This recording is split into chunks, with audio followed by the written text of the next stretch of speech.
Call Halal Yahweh Bashem Yahushai Bashem Rakakwadash. Double honors to the elders and apostles of Great Millstone of Ruel. I am not a member, however, I've entered into the labors. Peace and mercy unto the sincere brothers and sisters doing this wherever you are, whatever your lot may be.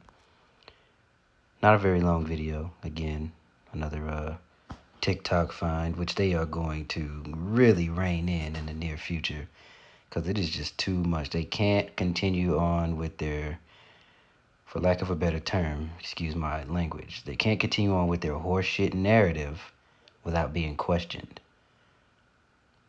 So I think 2020, 2019, during the whole COVID thing, things really started to ramp up and people really started to question. Of course, you had your outliers, the folks that wore masks outside or wore masks in the car by themselves, and you still see some of those people today, which if there's any credence to Darwin's theory of survival of the fittest, they won't be around very long.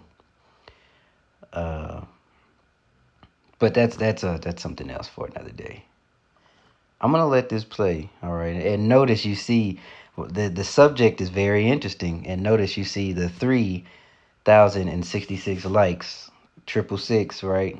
Three is three. You got the 30 and 6.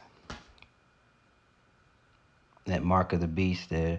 I'm sorry, not the mark. The mark is the MICROCHIP. That is the mark. But that number of the man, because he is behind this. He's behind this whole thing. The number of the man, it always ends up with some 6s or some derivative of 3s that multiply into 6. Just a little interesting find that I saw. And of course, the time, 333. Anyway, here we go. We off into something else. Let's let this play. Go from reading, writing, and arithmetic to this. So we're so far from even making porn lit a requirement. But if you're asking what would I like to see done, I'd like to see pornography literacy be embedded and integrated in school environments, in middle school and high school. I would like to see parents. And we understand they say middle school then high school, but there are already transformers and hypersexual things going on in elementary schools, and them reading certain books, or what we would call corn lit or corn literature, being read in schools, and desensitizing the children early about 2 mommies and 2 daddies, and if you want to be something else, you can be it. And it has definitely taken a toll.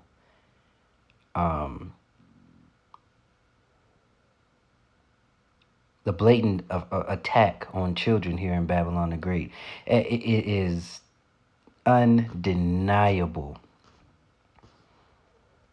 And you have your We the People, the Second Amendment, the 2A folks, the constitutional folks that think that they are going to return this corporation because it's no longer a country. It hadn't been since 1776, maybe a little earlier.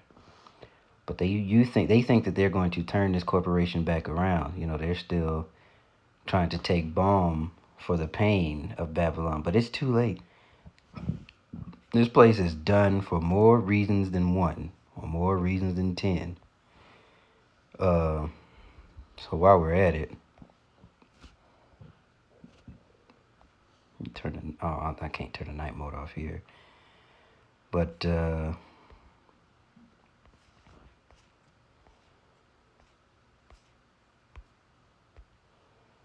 straight to the point. Jeremiah 51:8. 7. Babylon hath been a golden cup in the Lord's hand that made all the earth drunken. The nations have drunken her wine. Therefore the nations are mad. And as you can see, if you have the opportunity, before they start doing these old global passports, or however they're going to implement it, if you have the opportunity to travel, you should. And you should see the amount of Western or American influence around the world.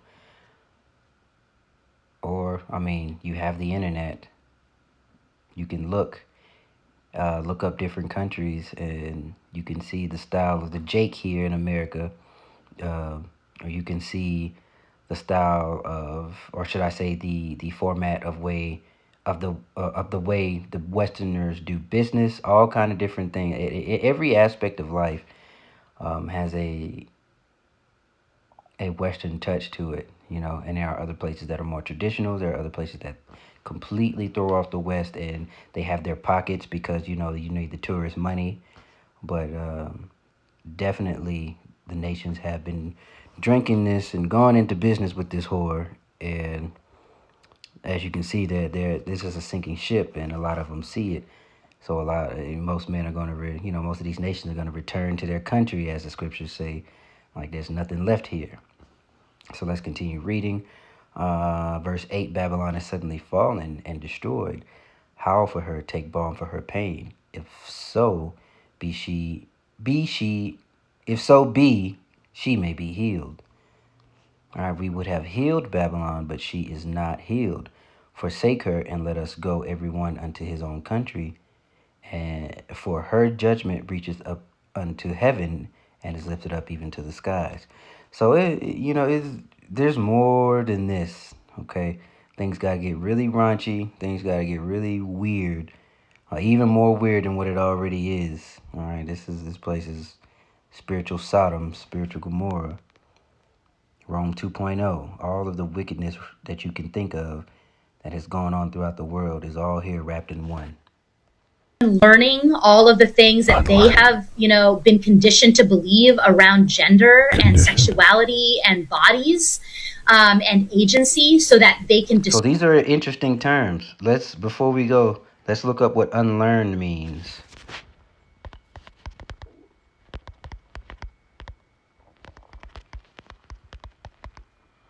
Like, dang, I didn't type that right at all. To unlearn.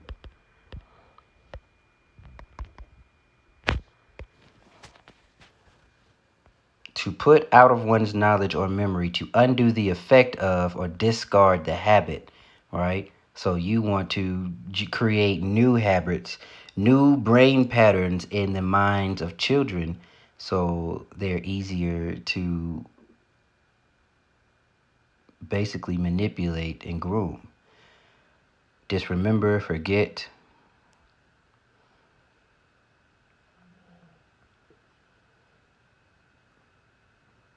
Let's see.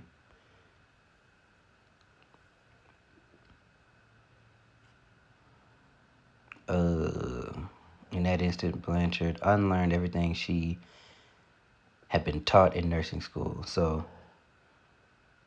basically, to unlearn, and I thought that was a very interesting way to put what they're trying to do. And she said condition.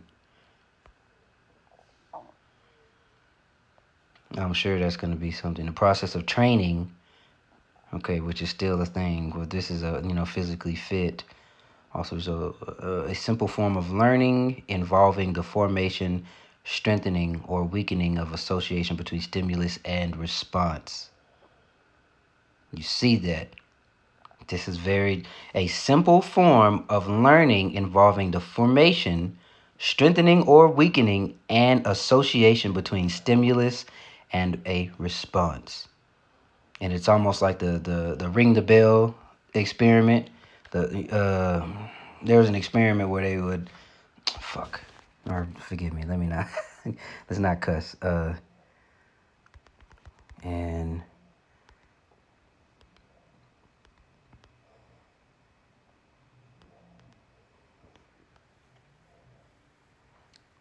Pavlov, that's what it was. Pavlov's theory set up an experiment in which he rang a bell shortly before presenting food to a dog. So basically, and this is a very oversimplified description of what that of let me go back to that of what conditioning is in regards to the video that we're looking at. But hold on to this definition right here. That's very telling on how they want to reprogram the thought patterns and reactions to certain things that children may or may not see. Disrupts and be the generation of parents that creates and cultivates healthy, fully formed, fulfilled sexuality for their young people.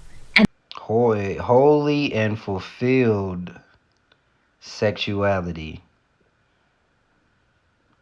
as opposed to how the Lord intended it. See, everything is the complete and plain opposite of how the Lord intended. So a holy sexual understanding would be not even talking to children about this in the first place. When a boy is old enough to do, he will do, and he will be taught, and his wires won't be crossed, right? He won't have to worry about getting inappropriately touched by uncle or aunt, or vice versa, the girl with uncle and aunt, and getting her wires crossed early. And now she gets repulsed by the touch of men, so she thinks she's supposed to be with other women. Okay? Look into that study about how many LG alphabets as children were inappropriately were mishandled, okay, in a sexual manner. I gotta speak very cryptically, and I'm hoping you're picking up what I'm putting down. I don't remember that study, but you should look into it on your own. Type it up how you will, and get to the conclusion you need to get to.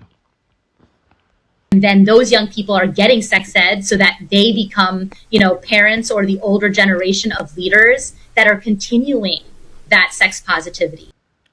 Older generation of leaders who have been indoctrinated starting early on in academia, polluting the minds of the children, and they grow up twisted, and then you create more twisted animals, more twisted beasts.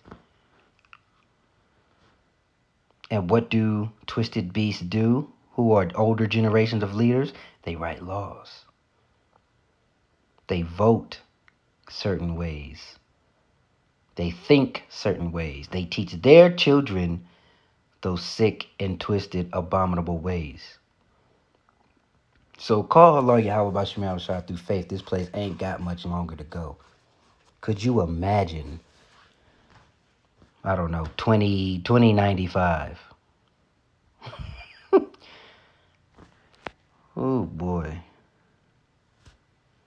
And that's why we need the kingdom. Let me get another scripture real quick before. It is much more, so much more, than exposing this devil for who he is, and saying what he ain't gonna do and where he ain't gonna be after that 1,000-year period. And of course, this is no slight whatsoever, because it is all true. This is all a beautiful gospel, beautiful song. But when you really get to understand the wickedness of this devil, that is when the Lord really starts to put things on your heart. You pray a lot more on the downfall. You pray a lot more that these devils have no sleep, that they're restless, that they're terrified at every turn, that they're always looking over their shoulder. Because the pure wickedness, the pure evil, when the Lord really starts supping with you, and you get to see when you get to see good in the scriptures, and you contrast that to what's going on now, how far gone this place is, the Lord is going to start putting the spirit more on a lot of folks to just be like, you know what? And I've heard people say it in a carnal sense, like, you know what? Maybe another meteor ain't so bad. Maybe another AI, or maybe the AI takeover ain't so bad. But that's the spirit groaning within them. They're understanding, like, this is awful. This is wrong. This is completely left. Isaiah 11:8. This is what we gotta look forward to, man. When all of this is said and done, of course we got to go through the straight gate. And I pray that the Lord covers each and every one of you that are sincere, listening, learning, preaching, and teaching. And that, he doesn't give us that spirit of fear, but the spirit to have faith in his name and to overcome whatever it is, whatever lot that any of us have. You don't know. So just be humble and have faith and continue to pray and repent and be grateful for the things that you have right now in the moment. You can flick the lights on and they on. You got money to pay the bill. You may not have much afterwards, but your bills are paid. You're not hungry. Those of you with children, I pray that your children are healthy and they're not affected by this disgusting mess. There's so many things to be thankful for, and just it's a very, very useful skill to practice gratitude. Isaiah 11:8, and the suckling child shall play on the hole of an asp, and the weaned child shall put his hand in a cockatrice den. Then or they shall not hurt nor destroy in all my holy mountain, for the earth shall be full of the knowledge of the Lord as the waters cover the sea. And that is what we desperately need, because the opposite of the knowledge of the Lord is the knowledge of this false light that this devil has. It is pure darkness. It is a false light, and that is where it leads. And it can only get darker, as the scriptures say, gross darkness to people in our world. But that's a huge cultural shift, and that's a big ask. That is a big ask. Groomer. Groom, he's right, that is a big ask, groomer. So with that being said, that's all I had. Continue to put curses on this place. Continue World. To put curses on anyone that talks about pushing this mess to children, especially, but pretty much, anybody that is against the truth. But especially, I got a special hate in my heart for those who would harm children. So again, I've already said, continue to practice humility, practice gratitude, grow in this thing, grow in the Lord, continue to learn, continue to study, continue to apply the knowledge that you have of the scriptures to your life. Let the Lord work on you, let the Lord work in you, so that in the time of temptation, that's where we need to end. Let me look that up real here. I will keep him from the hour of temptation. I know it's in Revelation, or maybe in the book of John. Let me see. Will keep you from the hour of temptation that shall come upon all the world. Where we at? Revelation 3:10. We'll end it there. Because too many people aren't considering what's to come in the future in their decision making. But we are going to need the Lord before he needs us. Revelation 3:10, will end it on this one. Because thou hast kept the word of my patience, I also will keep thee from the hour of temptation, which shall come upon all the world to try them that dwell upon the earth. Behold, I come quickly. Hold that fast which thou hast, that no man may take thy crown. Him that overcometh, I will make a pillar in the temple of my power, and he shall go no more out. All right, so that means you ain't going to go off anymore. You're going to know this doctrine is going to be in you. You never be profane. And I will write upon him the name of my power and the name of the city of my power, which is New Jerusalem, which cometh down out of heaven from my power, and I will write upon him my new name. Focus on that. Believe that. Hold on to that. Because we going to need it. Whatever's coming down the pike is going to be drastic. This devil is coming down with great wrath, because he knows but he have a short time. And if you heard nothing else, you hear this. We are going to need Yahweh Bashem Yahushai before they need us. So keep practicing all those things I already said. With that being said, Shalom.